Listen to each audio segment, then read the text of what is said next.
Pag ginagawa mo to araw-araw, sinisira mo ang atay mo. Siyempre, alam mo naman na ang alak ay sinisira ang atay mo. Akala mo ba makakalimutan mo siya pag inom ka ng inom ng alak? Char! Ang liver or atay ay tagatanggal ng mga toxins sa dugo. Siya ang nagme-metabolize ng alak at ibang mga gamot. Ang ilan pa sa mga functions ng liver ay ang pag-produce ng bile. Ang bile ay uri ng fluid na nagbe-breakdown ng mga taba or fat sa mga nakain natin. Sa atay din, naiimbak ang ilan sa mga vitamins at minerals tulad ng vitamin A, vitamin D, vitamin B12, iron at copper. Tinatanggal din ng atay ang excess glucose or sugar mula sa dugo at iniimbak ito. O diba, ang daming responsibilities ng atay mo tapos sisirain mo lang? Hindi lang alak ang sumisira sa atay, madami pa at ito yung mga habits na pwedeng sumira ng atay mo. Number 1, pakikipagtalik na walang protection. O, nagulat kayo no? Anong connect ng pakikipagtalik sa atay? May infection sa atay na tinatawag na hepatitis B infection. At yung virus na ito, pwede mo makuha pag nakipagtalik ka na walang condom.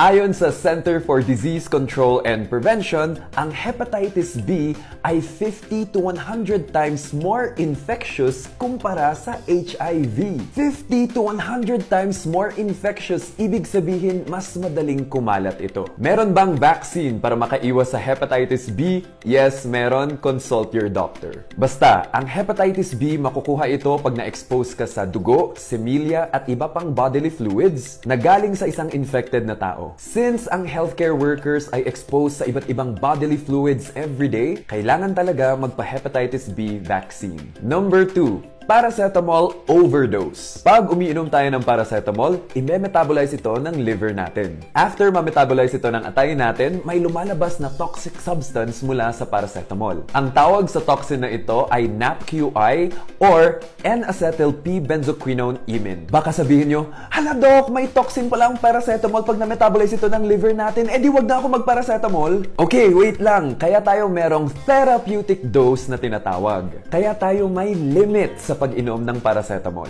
Kasi kahit na may toxin na lumalabas sa paracetamol, kayang-kayang tanggalin ito ng katawan natin. Ilalabas din natin yung toxin sa ihi natin as long as we are within the limits. Kaya pag sinabi namin na uminom kayo ng paracetamol 500 mg every 4 hours as needed for fever, sundin nyo yung dose na yon. Paano? Pag nag-fever ka ng diretso for 24 hours tapos every 4 hours consistent ka uminom ng paracetamol, is that okay? Yes, that's okay. Sa 24 hours na yon, you will consume 6 tablets. That's a total of 3,000 mg. The limit is 4,000 mg of paracetamol per day. Sa kahit na anong gamot, never go beyond the prescribed dose from your doctor. And just a reminder ha, wag na wag kayong uminom ng antibiotic na hindi nagpapakonsulta sa doktor. Kasi hindi lahat ng sakit kailangan ng antibiotic. Pag uminom kayo ng antibiotic tapos hindi naman pala kailangan, magkakaroon ng antibiotic resistance. The next time na iinumin mo yung antibiotic na yon, hindi na siya tatalab. Kailangan na gumamit ng mas malakas na antibiotic which is probably more expensive.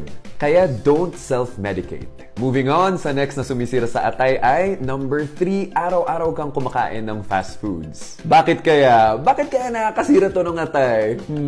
Pag sobra-sobra ka sa pagkain ng fast foods, fried foods, or fatty foods, this can put you at risk for developing obesity. Ano ang connect ng obesity sa pagkasira ng atay? Ang healthy liver kasi dapat konti lang ang fat dyan, mga 5% lang sana. Pero pag may excess fat sa atay, maaaring magbigay sanhi ito sa steatohepatitis. Ito ang pamamaga ng atay dahil sa sobrang naipon na taba sa atay. O ayan, alam nyo na kung anong sumisira sa atay. Kung kailangan nyo pa ng additional guidance para alagaan ang atay nyo, consult your doctor. Ligtas ang may alam. Hanggang sa susunod, take care.